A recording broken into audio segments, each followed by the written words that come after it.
औज़ुबिल्लाहिमिनश्शैतानिर्रजीम बिस्मिल्लाहिर्रहमानिर्रहीम। नाज़रीन, मैं हूँ आपका मेज़बान मोहम्मद तहसीन अब्बासी और आप देख रहे हैं मेरा YouTube channel Pakistan time news. नाज़रीन, आज 14 अगस्त है और अल्हम्दुलिल्लाह 75वीं जश्न आज़ादी पूरी कौम जोश व खरोश से मना रही है। और इस मौके पर जिस तरह से माजी में भी दियार गैर से हमारे दोस्त, हमारे अहबाब पाकिस्तानी जश्न आज़ादी में शिरकत के लिए अमूमन अपने मुल्क तशरीफ़ लाते हैं, तो इस मरतबा हमारे इंतहाई काबिल एहतराम दोस्त और सियासी समाजी रहनुमा जनाब एजाज़ आलम साहब भी टोरंटो से पाकिस्तान तशरीफ़ लाए हैं। और न सिर्फ इन्होंने जश्न आज़ादी में शिरकत की, आज मुख्तलिफ़ तकारीब में इनकी शिरकत थी, मेहमान खुसूसी भी थे कई तकारीब में। उसके बाद आज हमने इन्हें अपने दावत दी थी अपने स्टूडियो में, तो आज हमारे स्टूडियो में तशरीफ़ लाए हैं। इस मरतबा फिर माजी की तरह जिस तरह से ये सोलर के सिलसिले में एक बहुत बड़ा प्रोजेक्ट लेकर आए थे, आज एक मरतबा फिर इनके पास एक बहुत बड़ा प्रोजेक्ट है और पाकिस्तानियों के लिए खुशखबरी है। तो मैं बहुत कम बात करूंगा और ज़्यादा से ज़्यादा मौका दूंगा जनाब एजाज़ आलम साहब पाकिस्तानियों को खुशखबरियाँ सुनाएं कि वो किस सिलसिले में कौन सा प्रोजेक्ट पाकिस्तान लेकर आएँ और किस तरह से हमारी आवाम की और हमारे मुल्क की खिदमत करने का इनमें जज्बा मौजूद है। जी एजाज़ आलम साहब, फरमाइएगा कि माजी में भी आप आते रहे हैं, एक तवील अरसा आपने पाकिस्तान में खिदमत अंजाम दी और अब भी इस वक्त मरतबा भी आप काफ़ी ख़ासे प्रोजेक्ट लेकर पाकिस्तान तशरीफ़ लाए हैं। तो फरमाइएगा कि इस सिलसिले में आपके पास ऐसे कौन से पाकिस्तानियों के लिए प्रोजेक्ट हैं, रोज़गार के हवाले से, पाकिस्तान की तरक्की के हवाले से, लोगों की मुआशी सूरत हाल बेहतर बनाने के हवाले से। जी फरमाइएगा। बिस्मिल्लाहिर्रहमानिर्रहीम। आपका बहुत शुक्रिया। आप हमेशा इंटरेस्ट लेते हैं पाकिस्तान के खुशहाली के लिए, तो आपका शुक्रिया। सबसे पहले तो ये 14 अगस्त मुबारक हो। 75 साल हो गए पाकिस्तान में, मगर कहना नहीं चाहिए आज के दिन ये बात। बेसिक नीड अभी तक हम लोग कंप्लीट नहीं कर पाए, जो पाकिस्तान में बेसिक नीड है, जिसमें बिजली सर फहरिस्त है, मीठा पानी है, सीवरेज सिस्टम है, ये चीज़ें आज तक हम फेल रहे हैं। बहरहाल हम लोगों ने बहुत इंटरेस्ट लिया, ख़ास करके मैं एजाज़ आलम बहुत इंटरेस्ट लिया बाहर से कि मीठा पानी भी ले आऊँ। और सोलर प्लांट तो अब तक 2016 में आके साइन भी हो गया था। पानामा अगर नहीं आता था अब तक लग चुका होता। 80 प्लांट लगा रहे थे, आज भी वो पेंडिंग है।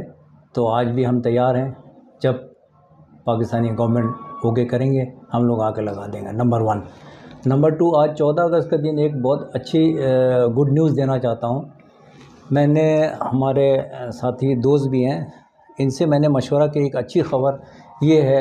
आज क्या ख्याल, आज टीवी के ज़रिए चैनल के ज़रिए आज अनाउंसमेंट कर दूँ? बिल्कुल, आप ऐलान करना चाहिए आज आपको। तो आज खुशी का दिन भी है और मुसरत का दिन भी है, तो आप बिल्कुल। तो इनके इजाज़त से मैं आपको पूरे पाकिस्तानियों को खुशखबरी देना चाहता हूँ। जितने लोग आज तक मैंने देखे सर मेरे लाइफ में, हर बंदा गवर्नमेंट के लिए करता है। गवर्नमेंट तो है अपनी जगह, गवर्नमेंट का हम नहीं करेंगे, 10 बंदे कर लेंगे, मुल्क का कोई काम रुकता नहीं है। देर सवेर ज़रूर है, मगर मैं ये खुशखबरी ये देना चाहता हूँ, मुझे पंजाब से भी अप्रूवल मिला है, सिंध से भी अप्रूवल मिला है।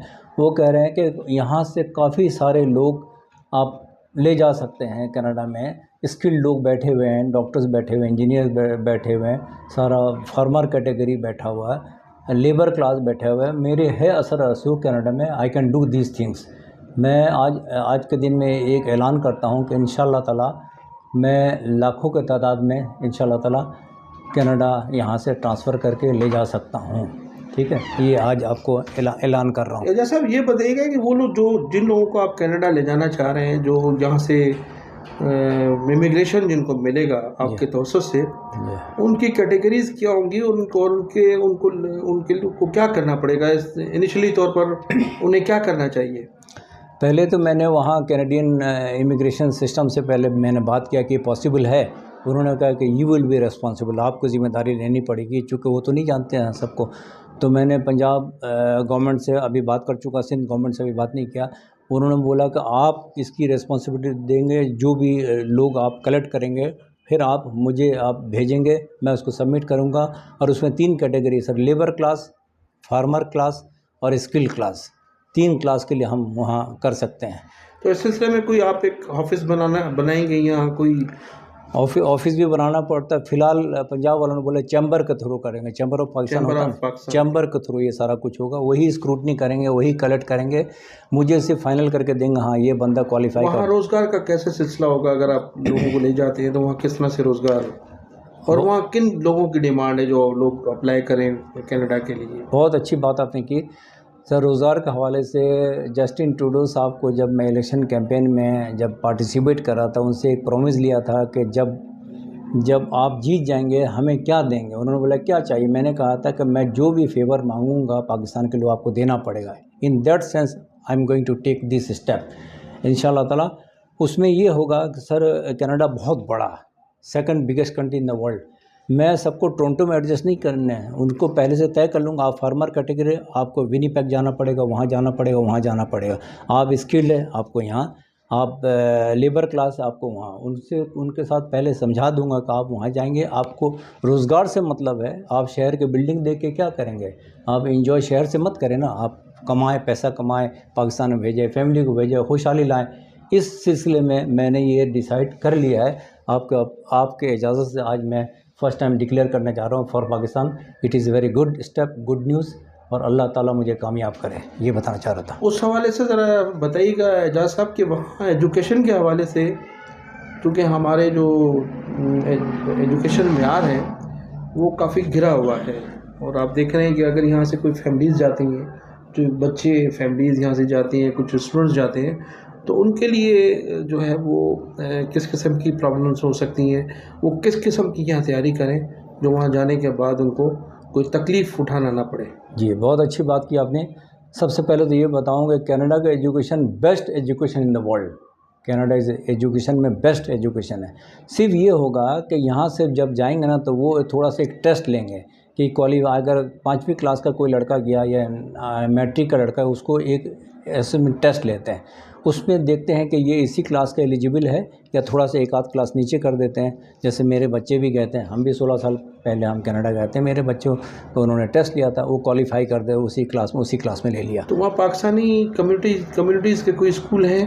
पाकिस्तानी कम्युनिटी वहाँ सारे स्कूल गवर्नमेंट का है सर, और वहाँ कोई डिफरेंस नहीं है, अमीर गरीब सब एक ही स्कूल में पढ़ते हैं। प्राइवेट स्कूल हो या सब गवर्नमेंट स्कूल में पढ़ते हैं, वहाँ कोई प्राइवेट का कोई कॉन्सेप्ट नहीं है। प्राइवेट है कुछ कैथोलिक स्कूल, वो बहुत महंगा है, उसमें जाने की ज़रूरत क्या है जब स्टैंडर्ड ऑफ एजुकेशन। अच्छा, ये बताइएगा कि यहाँ से जो लोग जाएंगे तो वो किस मतलब रोज़गार के सिलसिले में वहाँ किन लोगों की डिमांड है कि वो लोग अप्लाई करें, किस किस्म के लोगों की डिमांड है? वहाँ तीनों कैटेगरी की डिमांड है। फार्मर कैटेगरी के लिए अगर जाएंगे तो मैं कोशिश कर ना उनको ज़मीन दिलवा दूंगा कि आप, मशीनें दिलवा दूंगा, सिर्फ वो वर्किंग करेंगे, ज़मीन को आबाद करें। जी, ज़मीन को आबाद करेंगे। उस सिलसिले में बहुत मुझे पता है, अभी टीवी इतना टाइम नहीं है मैं आपको डिटेल बताऊं।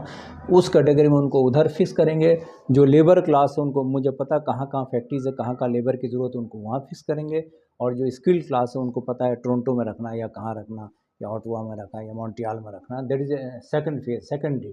अभी मैंने उनको सबको इकट्ठा करना है, ठीक है ना, स्क्रूटनी करके। सबसे पहले स्क्रूटनी है। अच्छा, ये बताइएगा कि जिस तरह से यहाँ से हम कनाडा से लोग जाते हैं वहाँ, तो जाने के फ़ौरी बाद उनकी रिहाइश का बंदोबस्त, उनके लिए स्टे किस तरह से होगा? बहुत बहुत अच्छा सवाल किया। देखिए, गवर्नमेंट इस सिलसिले में ना आपको अकोमोडेशन नहीं देती, टू बी फ्रैंक, आपस की बात है, वो आपको खुद करना पड़ता है। जब हम यहाँ से जब ग्रुप के शक्ल में लेके जाएंगे ना, तो कोई ज़रूरी थोड़ी कि एक आदमी आप इंडिविजुअल एक बंगले में रहें। आप एक बंगले में 3-3 4-4 कमरे होंगे, एक एक कमरे में 2-2 करके आप शेयर कर रहें। फैमिलीज़ रह सकती हैं। हाँ, आपको शेयर में बहुत कम पैसे जेब से देने पड़ेंगे, और शेयर करके अगर खाना पीना भी करेंगे बहुत शेयर, सब कुछ हो जाता है। सबसे बड़ी बात होती है जाना। कनाडा बंदा चला गया तो खुद बहुत रास्ता बंदा चला सेटिंग जाता है, होती चली सब जाती है, रोज़गार नेचुरल सर। हम भी कहते सर, हमारे पास भी कुछ भी नहीं था, देखिए अल्हम्दुलिल्लाह सब कुछ अल्लाह के हुक्म से सब अल्लाह कर देता अच्छा, है। आप ये फरमाइए कि आप पाकिस्तान के लिए ऐसा कौन सा प्रोजेक्ट लेकर आए इस मरतबा नया? सर पाकिस्तान के लिए प्रोजेक्ट मेरा कल भी यही प्रोजेक्ट था, आज भी यही प्रोजेक्ट है। सोलर का तो स्टैंड बाई 4000 मेगावाट, जब होगा 80 प्लांट पूरे पाकिस्तान में लग जाएगा। नया सर ये मीठा पानी का प्रोजेक्ट आज भी स्टैंड बाई है। मीठा पानी अगर पाकिस्तान को चाहिए, एक फ्रिज की तरह एक यूनिट होता है, वो आप कमरे में लगा दें, प्लगिंग कर दें, मॉइस्चर से कन्वर्ट करा के मीठा पानी देता रहे। No need to take any water from line या वाटर बोर्ड है, इससे कहीं से लेने की ज़रूरत नहीं है। एक ये प्रोजेक्ट है। दूसरा इजी सॉफ्ट लोन आज भी है। तीसरा, अगर गवर्नमेंट अगर हमारे साथ कोऑपरेट करे, पाकिस्तान के ठीक ठाक पैसा बाहर पड़ा हुआ, $7 ट्रिलियन, पहले 1.5 ट्रिलियन था, अब $7 ट्रिलियन मुल्क से बाहर पड़ा हुआ है। इसका एक प्रोसीजर को अडॉप्ट करना पड़ेगा। अगर प्रोसीजर अडॉप्ट करने में कोऑपरेट करती है तो वो सारे पैसे पाकिस्तान आ सकते हैं। इसमें हमारे साथ ग्रुप में शामिल हैं, डिफेंस में भी एक साहब रहते हैं, उनका नाम बताना मुनासिब नहीं है, हमारा ग्रुप है। We can arrange this money for Pakistan. बहुत शुक्रिया एजाज आलम साहब, आपने बड़ी मेहरबानी आपकी, आपने बहुत कीमती गुफ्तगू की हमसे और इस हवाले से अवेयरनेस दी लोगों को कि वो किस तरह से कनाडा जा सकते हैं। तो बहुत शुक्रिया आपका, बड़ी मेहरबानी। आपसे फिर इंशाल्लाह ताला गुफ्तगू होती रहेगी। बहुत शुक्रिया जनाब। नाज़रीन, अब इजाज़त दीजिए। पाकिस्तान जिंदाबाद।